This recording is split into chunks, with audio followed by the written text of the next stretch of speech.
Allahumma sholli alaihi wasallam. Assalamualaikum Ustadz. Waalaikumsalam. Kami pemuda Bajeman, mohon maaf sebelumnya, sudah saya maafkan. Saya lagi jomblo. Wow.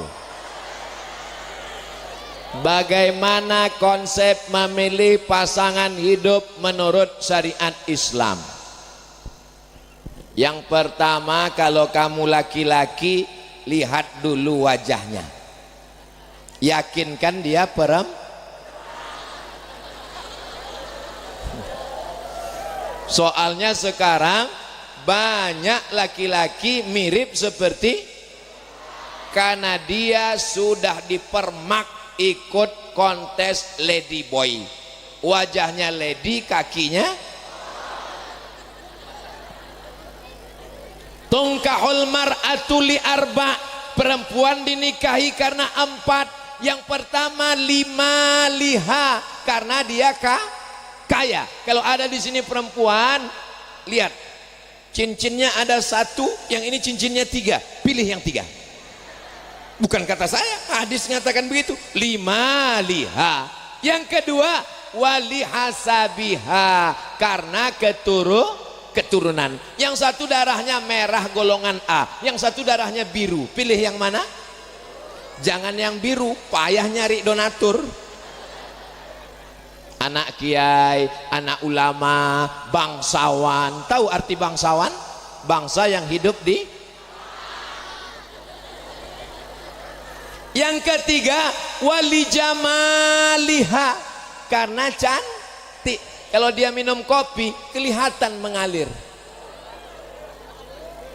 Itu makanya perempuan cantik disuruh pakai cadar. Supaya apa? Supaya supir angkot enggak tabrakan di pinggir jalan. Yang keempat, fasfar bidzatiddin. Lihatlah agama. Tapi jangan lupa ada catatan di ujung.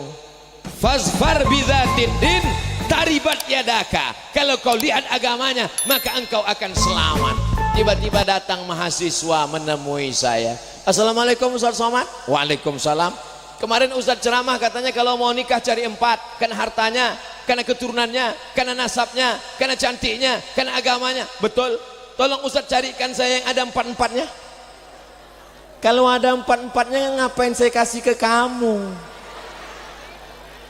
Tolong nanti sebelum diupload yang bagian ini jangan diupload, dipotong, takutnya didengar orang rumah.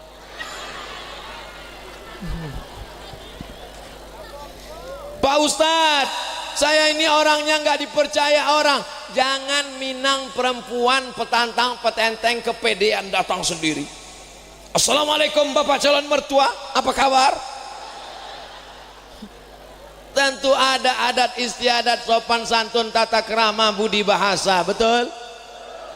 Ajak Ustadz Muhammad Hasan, ajak Kiai Ahmad Fauzi Tijani, jangan ajak Pak Bupati, beliau sibuk. Nanti mereka yang akan berikan muqaddimah untuk nanti. Kamu siapa? Berani-berani sini mau minang anak saya. Tapi kalau kamu bawa Kiai, oh ada Pak Kiai, assalamualaikum Kiai. Saya Kiai, motor sekelangkong Kiai. Jadi bawa backingan, jangan sendirian. Nah, ini salah satu cara. Tapi yang terpenting di antara semua adalah yakinlah bahwa langkah rezeki, pertemuan, jodoh adalah kuasa Allah Subhanahu. Tapi tetap ada usaha dan ikhtiar. Jangan karena Ustadz Somad bilang langkah rezeki, jodoh, pertemuan, kuasa Allah. Pas ditanya, kamu udah usaha, serahkan pada Allah. Mana tahu nanti ada anak ibu, ketika ditanya jodoh, kamu kok belum nikah juga? Katanya Ramadan, udah lewat 3 kali kok masih bangunnya pakai dibangunkan mercon. Terus dia jawab sesuai dengan ceramah Ustadz Somad, langkah rezeki, pertemuan, jodoh, kuasa Allah. Ibu jangan marah, diam aja. Nanti pas jam 12, jam 1 dia nanya, ada makanan siang mak? Kuasa Allah. Mesti ada usaha, tapi bukan pacaran. Jangan pacaran. Adik-adikku, anak-anakku yang perempuan, aku memandang kalian bukan sebagai objek. Kalian adalah adikku, kalian adalah anakku. Jangan pacaran, karena kalau nanti kalian dibawa pakai motor, ngebut, masuk angin, gembung, yang rugi laki-laki apa perempuan?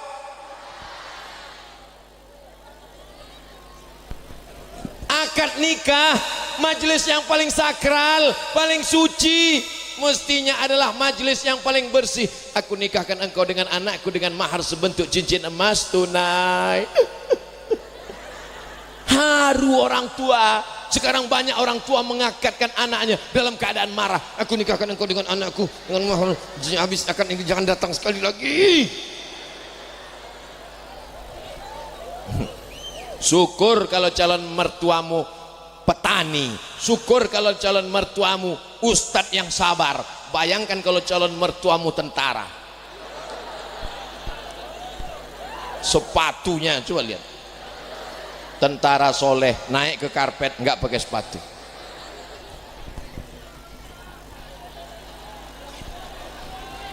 Allahumma sholli ala sayyidina.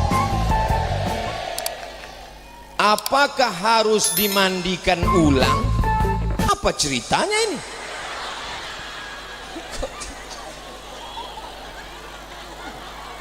Di belakang nggak ada, kecuali ada tulisan. Di belakang tulisannya Yayasan Pesantren Darul Hasan 17 Mei 2022. Kenapa tiba-tiba ada mandi ulang? Orang meninggal untuk kedua kalinya di hari yang sama. Meninggal dia, habis meninggal dimandikan, setelah dimandikan dikuburkan, habis itu dia ngetok, belum mati, belum mati. Habis itu dia bangun lagi ke atas, habis itu setelah makan siang mati. Apakah dia dimandikan lagi atau enggak dimandikan? Maka dimandikan lagi. Kenapa?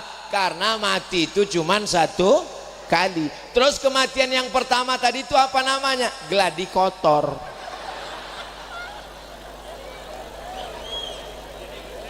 Kullu nafsin dha'iqatul maut.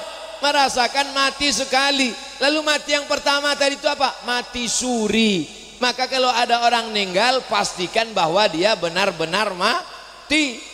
Keluar surat mati dari rumah sakit. Jangan sampai harta warisan dibagi udah pesta, kawan hidup lagi.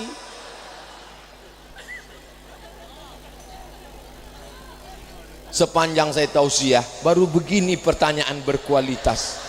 Memang masyarakat Bangkalan nih ngaji, orangnya ngaji. Di tempat lain pertanyaannya enggak berkualitas banget. Ustadz Somad, bumi ini bulat apa peta?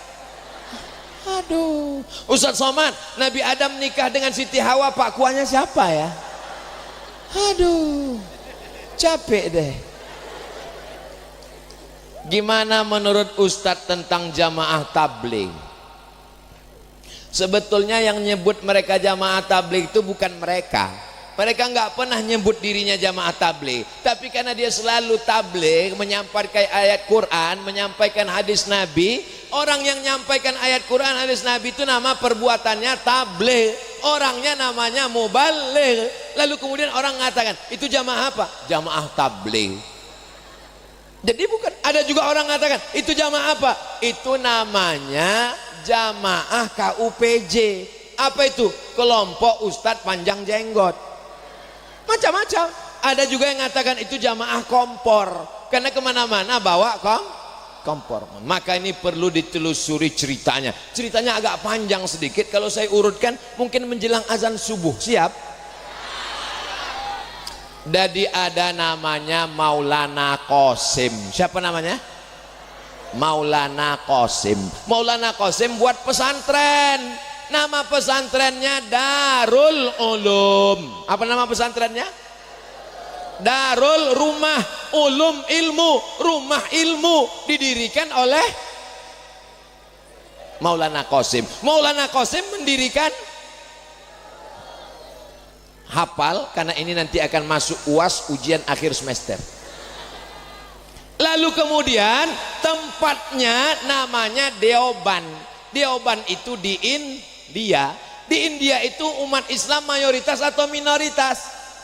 Minoritas. Penduduknya 1 miliar. Umat Islam memang banyak 300 juta. Tapi saudara kita yang non muslim 700 juta. Nggak bisa sembarangan tablik akbar begini. Kita bisa tablik akbar ini kan karena mayoritas, betul? Kalau minoritas jangan tablik akbar, masuk aja nggak bisa.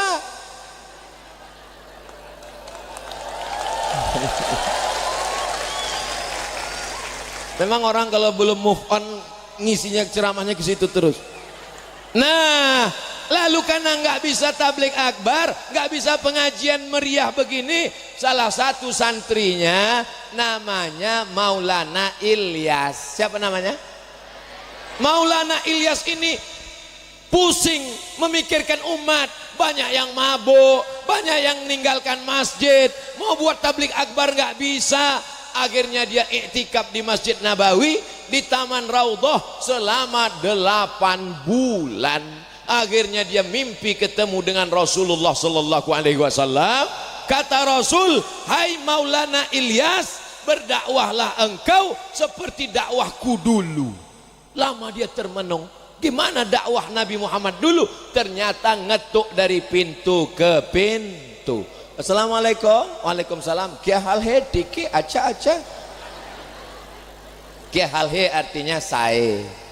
Tiki artinya bi khair walhamdulillah. Lalu dia tanya. Jadi mereka begitu pintu ke pintu. Makanya ciri jamaah tabligh itu dia tidak model rame-rame tapi datang pintu ke pintu. Assalamualaikum Pak Haji. Waalaikumsalam. Ayo ke masjid sholat Pak Haji. Kamu belum lahir saya sudah haji. Assalamualaikum Pak. Waalaikumsalam. Ayo ke masjid Pak. Urus saja surgamu, jangan urus neraka. Besok dia datang lagi. Assalamualaikum. Waalaikumsalam. Ayo ke masjid Pak. Jangan datang lagi. Besok datang lagi. Lama-lama bapak ini capek. Iyalah, ayolah ke masjid. Jadi inilah asal usul dakwah, namanya Maulana Ilyas. Dilanjutkan oleh Maulana Zakaria Kandahlawi yang menuliskan kitab Fadail A'mal. Itulah yang dikaji. Jadi kalau kita lihat jamaah tabligh ini berkembangnya di India, mengajak orang untuk menghidupkan masjid, berdakwah, menghidupkan sunnah-sunnah Rasulullah sallallahu alaihi. Menurut saya jamaah tabligh itu sesat Pak Ustadz. Sesatnya di mana? Karena pakai jenggot. Nabi Muhammad juga berjenggot. Nabi Muhammad berjenggot. Iya. Ustadz kenapa nggak berjenggot? Belum tumbuh. Masalah jenggot jangan kelahi. Yang sudah jenggot alhamdulillah. Yang belum jenggot nggak apa-apa. Jangan kelahi masalah jenggot. Ini banyak orang kelahi. Yang lihat temannya berjenggot, aku ngelihat kamu pakai jenggot kayak kambing. Dia emosi. Aku kau bilang kambing, iya. Kamu nggak berjenggot kayak anjing. Akhirnya berantem hanya gara-gara bulu. Saya nggak senang dengan jamaah tabligh. Kenapa? Karena bersorban. Loh, ulama-ulama kita dulu juga bersorban. Saya nggak senang karena mereka pakai siwak. Loh, siwak itu kan sunnah. Adapun masalah iktikaf di masjid, maka dimusyawarahkan, wa amruhum syura bainahum, supaya jangan terjadi konflik di tengah masyarakat. Paham? Ngerti? Baik. Itulah yang dapat dijelaskan oleh Al-Fakir Abdul Somad. Dimulai jam 8, sekarang sudah jam 9:10. Ini sudah keluar kode etik. Karena Abdul Somad biasanya ceramah 60 menit sesuai yang tertulis di botol 600 ml. Tapi botolnya malam ini beda. Tulisan botolnya barik lana. Nggak ada sambungannya. Karena kalau ada nasinya pasti fima rozaktana wakina. Pakailah produk sendiri. Barik lana adalah produk sendiri. dari pondok pesantren Al-Amin Perenduan sampai kemari, sampai kalau kita minum pakai produk sendiri, kalau belanja ke supermarket yang berbasiskan pondok pesantren, bangkitkan ekonomi umat. Itulah yang dapat disampaikan oleh Al-Fakir Abdul Somad. Banyak kata-kata tidak berkenan di hati, menyinggung perasaan. Sudikah Bapak Ibu memaafkan silap salah Abdul Somad? Selesai. Aku lu qauli hadza astaghfirullah li wa lakum. Menangkap puyuh di Bukit Selasih. Thank you dan terima kasih. Wallahul muwaffiq ila aqwamit thoriq. Jangan bubar dulu, masih ada urutan acara-acara kita berikutnya, masih ada doa, masih ada sambutan, masih ada tanda tangan prasasti dan berikutnya. Jangan kemana-mana, kita lanjutkan setelah yang satu ini. Assalamualaikum warahmatullahi wabarakatuh. Waalaikumsalam warahmatullahi wabarakatuh.